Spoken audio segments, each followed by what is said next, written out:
Les secrets de la femme perverse narcissique, c'est officiel. On va faire cette vidéo parce que j'ai eu des commentaires. Des commentaires sur les vidéos qui disaient qu'il y a aussi des femmes perverses narcissiques. Puis j'ai des clients aussi qui sont victimes de femmes perverses narcissiques. Donc il peut être intéressant de regarder quels sont les secrets de ces dites femmes. Parce que effectivement, c'est pas parce qu'elles sont belles, c'est pas parce qu'elles ont l'air toutes mignonnes, toutes inoffensives que ces femmes perverses narcissiques n'en sont pas moins dangereuses. Que vous soyez un homme ou une femme, cette vidéo va vous intéresser puisque vous allez potentiellement rencontrer des femmes perverses narcissiques dans votre vie et elles peuvent être très manipulatrices. Et donc dans cette vidéo, on va découvrir 30 secrets. Elles ont 30 secrets, elles en ont plus, je suis à peu près sûr qu'elles en ont plus, mais voilà, pour que ce soit agréable à regarder, je me concentre sur les 30 suivants. Donc, le premier secret que vous allez découvrir, le premier secret, c'est le charme à double tranchant.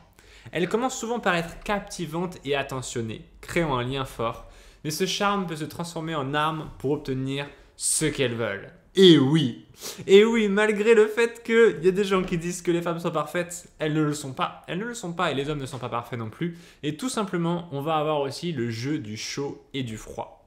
Elles alternent entre compliments excessifs et critiques acides pour vous faire douter de votre valeur. On va aussi avoir le camouflage émotionnel. Elles se drapent dans le rôle de victime, vous faisant croire qu'elles sont maltraitées ou incomprises pour mieux vous manipuler. Et là, je vais peut-être balancer une brique dans la porte. Je ne sais pas exactement quelle expression je peux dire, mais il m'est arrivé souvent, de temps en temps, d'avoir des personnes qui me contactaient et qui me jouaient un petit peu la carte de voilà, moi, Romain, je suis une victime, etc.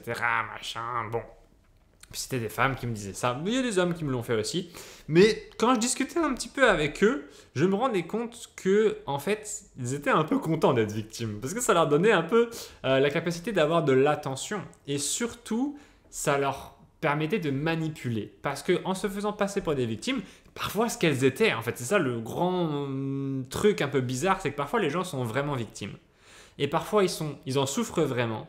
Et parfois, ils en sont aussi satisfaits parce qu'ils en tirent des bénéfices, notamment le fait d'avoir de l'attention.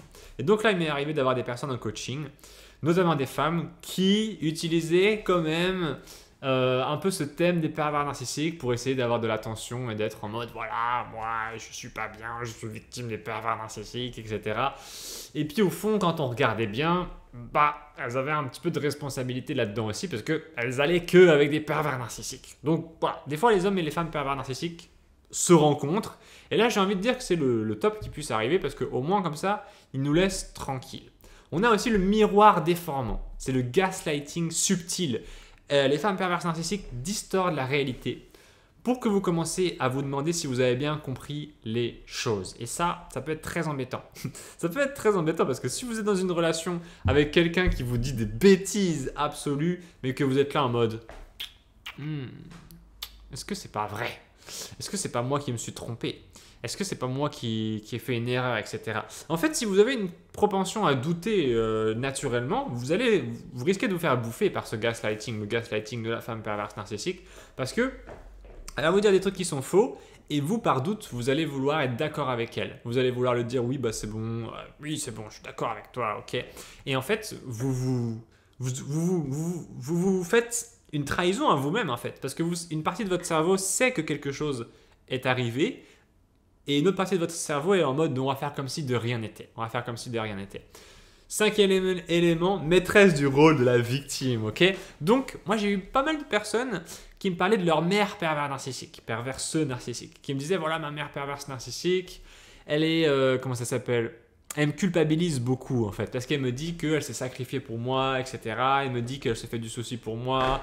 Elle essaie de me contrôler en me disant que grosso modo, sinon ça l'inquiète. Et enfin bref, du coup les gens ils vont se rentrer un peu dans ce jeu-là et ils vont se laisser faire, ils vont se laisser contrôler. Qu'est-ce que vous voulez que je vous dise? Moi, les pervers narcissiques ils existent, c'est pas moi qui les ai inventés, ils sont fatigants. Sixième élément, l'art du mensonge sophistiqué. Elles ne se contentent pas de mentir, elles tissent des récits complexes qui rendent leurs histoires crédibles et captivantes. Et alors là, moi j'ai une supposition, j'ai une théorie sur l'art du mensonge sophistiqué.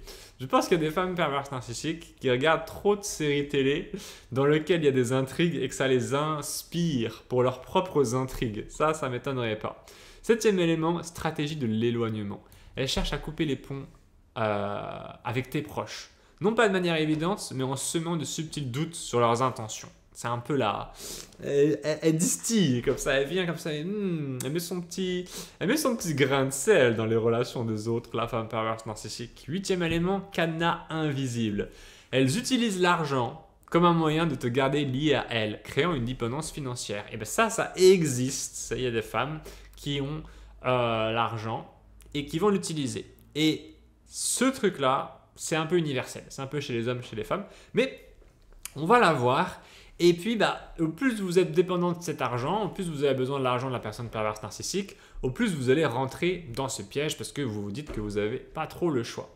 Langage ambigu en point numéro 9. Leurs messages sont souvent à double sens, te laissant dans un état de confusion constante. Dixième élément, critique masquée en compliment. Elles te disent des choses qui, au premier abord, semblent bienveillantes, mais qui cachent en réalité une petite pique. Ok, vous connaissez ça. Faut que j'arrête de postillonner partout. Vous connaissez ces trucs-là. Vous connaissez les fameux genres. Les fameux trucs où on ne sait pas trop ce que c'est, en fait. On ne sait pas trop comment le prendre. Ça, c'est vraiment quand les relations, elles vont pas bien. Je sais pas trop quel conseil vous donner, à part que des fois, peut-être qu'il faut se retrouver seul un petit peu et se dire, bon, voilà, les relations que je vis là, elles sont pas terribles en ce moment, ou la relation que je vis avec la personne perverse narcissique, elle est pas terrible en ce moment. C'est vrai que, ce serait peut-être mieux de me retrouver seul un petit peu. Mais les gens détestent ça. D'après mon expérience, ils détestent se retrouver seul. Souvent parce qu'ils sont un petit peu anxieux. Ils ont ce qu'on appelle un type d'attachement anxieux. Critique constante, on l'a dit. Jalousie sournoise. Elles n'hésitent pas à montrer leur possessivité tout en flirtant ouvertement pour te maintenir sur tes gardes. Là, on est dans quelque chose de plus romantique. Et donc, ce qui va se passer, c'est que vous allez regarder cette vidéo probablement et vous allez vous dire, mais qu'est-ce que je fais du coup? Ok, Romain. T'as tous tes trucs là, tes secrets des femmes perverses narcissiques. C'est bien beau, mais ensuite, moi, je fais quoi, grosso modo? Parce que je suis dans cette relation pourrie avec une femme perverse narcissique, qu'est-ce que j'en fais?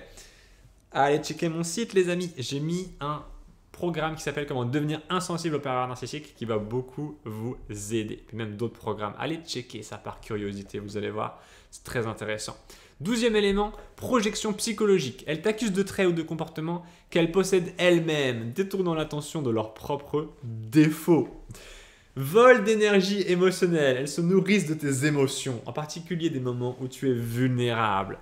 Silence calculé. Elles utilisent le silence comme une arme de punition en te laissant dans le doute. Donc, si vous êtes un peu anxieux, beaucoup des gens que j'ai en coaching sont anxieux.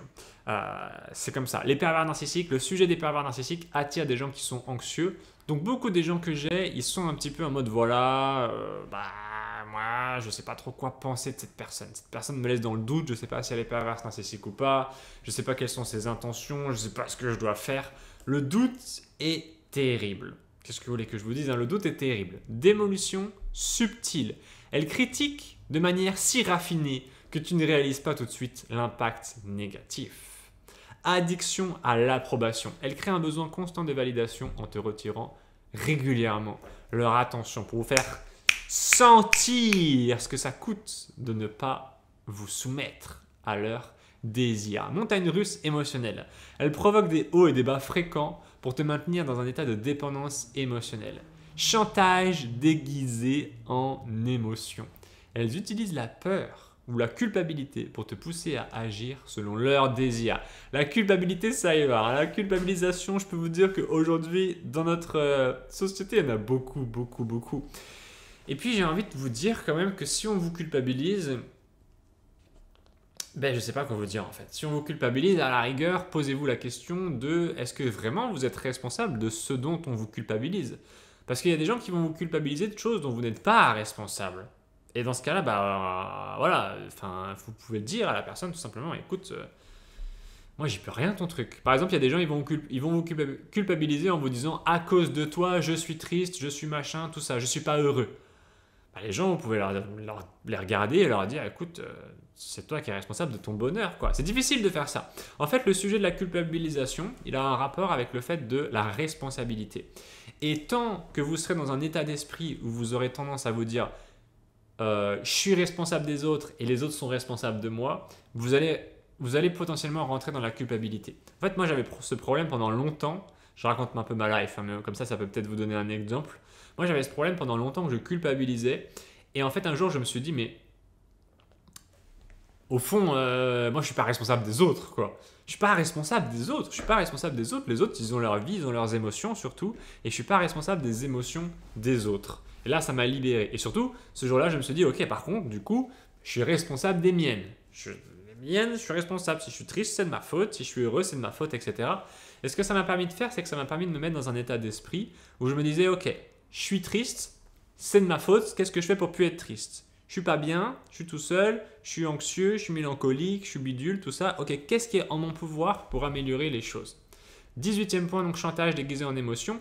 19e point, climat de terreur douce.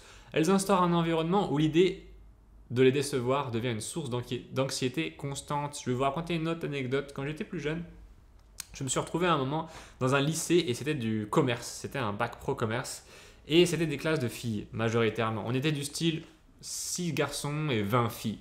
Et au début, je me suis dit, tiens, ça va être vachement bien. Ça va être vachement bien d'être dans cette énergie féminine parce que ça va être la paix. C'est ce que je me disais un peu incrédule. Je me disais, bah voilà. Enfin, ouais, je me disais, Enfin, je peut-être crédule plutôt, je me disais, voilà, ça va être la paix, ça va être bien, etc. On va être tranquille. Et en fait, pas du tout. Pas du tout, pas du tout, pas du tout, pas du tout, pas du tout. Parce que ce qui se passait, c'est qu'il y avait des personnes, des filles, plus ou moins narcissiques, qui avaient tendance un petit peu à faire leur diva et à casser les bonbons à tout le monde. Vous en connaissez sûrement des comme ça. Triangulation cachée. Elles introduisent d'autres personnes dans vos problèmes pour semer la discorde ou susciter la jalousie. Condescendance camouflée. Elles se placent en position de supériorité, mais le font de manière subtile pour que tu ne puisses pas les accuser ouvertement. Vous voyez un peu ce truc là, ce truc un petit peu genre, on est pareil, mais en même temps, on sentait que la personne en fait, elle négocie le truc en mode, en fait, sur un fond de négociation, c'est-à-dire sur un fond de, on va travailler ensemble, main dans la main. Il y a quand même un truc où c'est main dans la main, mais elle pose aussi une autre main par-dessus. En mode, comment ça s'appelle? En mode, on est pareil, mais en fait on n'est pas pareil. C'est moi la boss. Réécriture créative de l'histoire. Elle réinvente les événements passés à leur avantage, modifiant les traits pour qu'ils servent leur récit. 23e point, affection des conditions. Elles accordent ou retirent leur amour en fonction de leur degré de contrôle sur toi. Donc plus tu donnes de contrôle, plus tu seras aimé. Mais si tu donnes tant de contrôle à l'autre, peux-tu t'aimer toi-même du coup? Je ne sais pas, car peut-être que tu te trahis si tu donnes trop de contrôle sur toi à une personne qui en fait mauvais usage. 24e point, surveillance constante. Elle garde un œil sur tout ce que tu fais, cherchant le moindre signe de faiblesse pour t'exploiter, ou surtout en t'accusant de tout et n'importe quoi, en t'accusant d'être une mauvaise personne, malhonnête. Dès que la personne perverse narcissique, la femme perverse narcissique va être là en mode c'est bizarre ça. Alors qu'en plus elle est super méfiante, donc du coup ce qui se passe c'est que elle t'accuse pour des bêtises. Rivalité toxique. Ah non, j'ai oublié, utilisation stratégique de la sexualité. Elles utilisent le sexe comme un levier de pouvoir en offrant ou en retirant leur intimité selon leurs objectifs. Et ça, c'est puissant. 26e point, rivalité toxique. Elles transforment même les relations les plus proches en compétition, cherchant à prouver leur supériorité sur tous les plans. Tous. 27e point, sabotage relationnel. Elles sèment des graines de doute sur tes autres relations pour renforcer ta dépendance à leur égard. 28e point, transformation rapide. Elles peuvent passer en un instant de la douceur à la cruauté, laissant les autres dans un état de désarroi. 29e élément, fuite des affrontements. Elles évitent les conflits directs en préférant manipuler les situations à leur avantage. 30e point, cœur de glace. Elles ne montrent que peu, voire aucun remords pour les blessures qu'elles causent, voyant les autres comme des pions dans leur jeu. Alors à partir de là, les amis, quand vous avez ces 30 points là, quand vous êtes face à ça, quand vous êtes face à la femme perverse narcissique qui vous fait ça, vous vous dites, mais c'est un démon. Moi, c'est ça que les gens ils me disent souvent en coaching ou par email, tout ça. Ils me disent, mais c'est des démons en fait, c'est pas possible. Bah, qu'est-ce que vous voulez que je vous dise, moi? C'est peut-être des démons, hein, c'est peut-être des démons.